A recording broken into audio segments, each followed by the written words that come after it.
Okay, Nick, who are you? What you doing here at the SampleMusicFestival? G'day, Alex. I've been a turntablist for roughly 20 years. I come from a background of being very interested in scratching and battling. I did some study at a university, learning about some IT and also some sound design and how to do some programming. I took this idea of my passion from turntablism and also my interests in wanting to involve some technology, and I've developed a philosophy which I call Datablism. Datablism is the act of turntablism, but also yielding some usable data. I feel that when you're doing a turntablism performance that you're creating some sort of numbers or values that are useful to creating something new and exciting.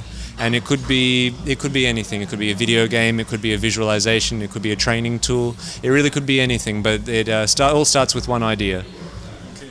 So, how are your experience here at the SampleMusicFestival? So, you saw a lot of showcases, jam sessions. So, what do you think about the concept? So, is it important for the community, the symposium?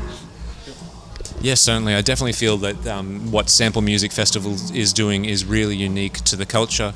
Having music festivals is always great. People come to see an artist to see a performance, but what you lack is the time for people to really interact with each other and share ideas and gain some new knowledge. You want to come away from an event with some inspiration to want to do something or create something yourself.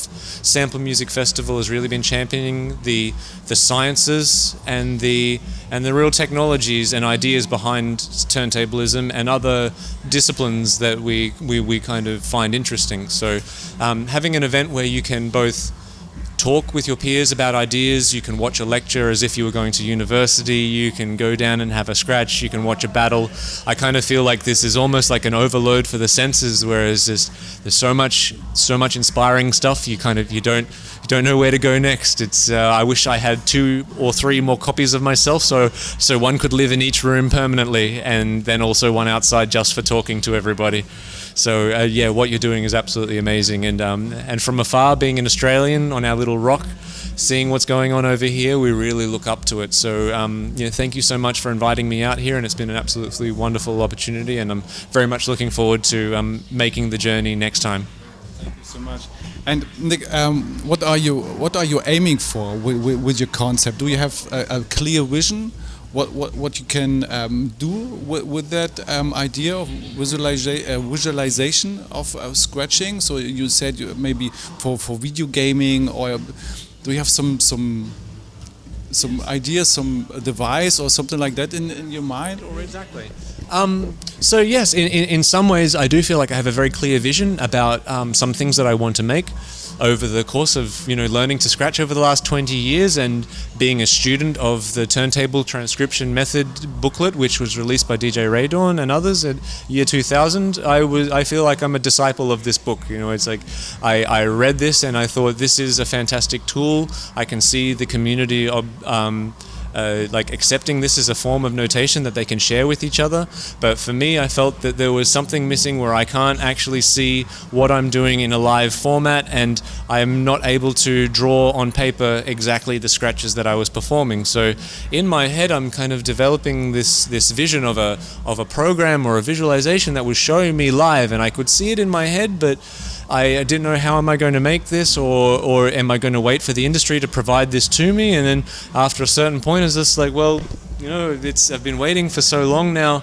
I'm going to have to do it myself. So I've been just continuously working within a programming environment called Max MSP, which gives me all the building blocks that I require to carry forward my philosophy of being able to take in information and then create something. So in my head, I have a very clear vision of how I would like the turntable transcription method live visualizer to work, and I have various things that I'm putting into it that will be able to record scratches and play them back as well as show you them live. And I would like to make a sharing and teaching tool around this. But beyond that, I have a very it's more of a complex, kind of fuzzy, everywhere kind of idea of like there are no limits to what Datablism could provide to the community. You may have a unique idea that is specific to how how you want to approach turntablism. In fact, you have your own,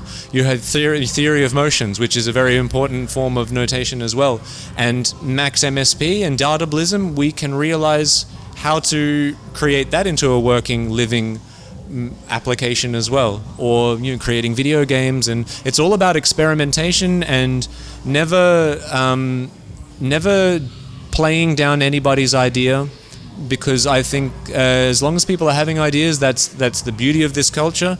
And as each idea becomes a reality, more people say, oh, that's a great one, I like how that works, I would like something similar, but would it be cool if we could try and do it like this? And I love that. I love when someone comes to me and says, can we make this work a bit differently? And I think about it for a couple of moments, and it's like, yeah, let's try it. Or let's try and prototype something straight away, and it can happen very quickly. Sometimes it can happen very slowly, but most of the time things I feel are very achievable. So as much as I have a very clear idea about one thing that I want to make, I will wake up in the middle of the night with a different idea about something else I want to create. And every time I meet someone, it's kind of like you're a doctor. It's like I think what would really be good in your life is a prescription for something like this. And it would be, I think it's really cool that you could just have any idea, as long as it's for a turntablist, it's a thing for a turntablist, and it might be a program. I think the umbrella of Datablism can help you make it a reality. Do you have a clear vision in terms of technology? What could maybe improve your idea somehow? Kind of like a super device, a combination of different components from, I don't know, from visual aspect, from acoustical aspect. So do you have something like that? Yes, sure. And I have the idea, I guess, evolves as the technology is progressing.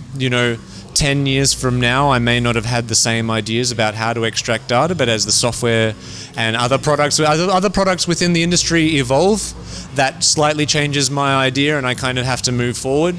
But also, as I meet new people, for example, you have a guest called Bob Kruscher along here today. His Catalyst Tracker device is what I've been dreaming of. It's a rotational acceleration device, which is very similar to phase, but it would give me the direct access to the data that I would like. So, as much as I think I know what I would like, there are other minds that are achieving some of these things for me, and I think it's really great that they're all combining, and I can see what I could do to help Bob, and Bob can see what his device can do to help me, and that's what's really great is as you meet more people and as you get more insights into their hard work and what they've become known to specialize in, you tighten that focus about exactly what you want to do and how you might be able to achieve it. So I kind of feel that as the technology evolves, you shift your focus ever so slightly, and the more people you meet and the more minds that you come into contact with, everything grows into greater focus. Cool. Thank you so much, Nick. It was a pleasure to see you here in Berlin. Yeah, thank you.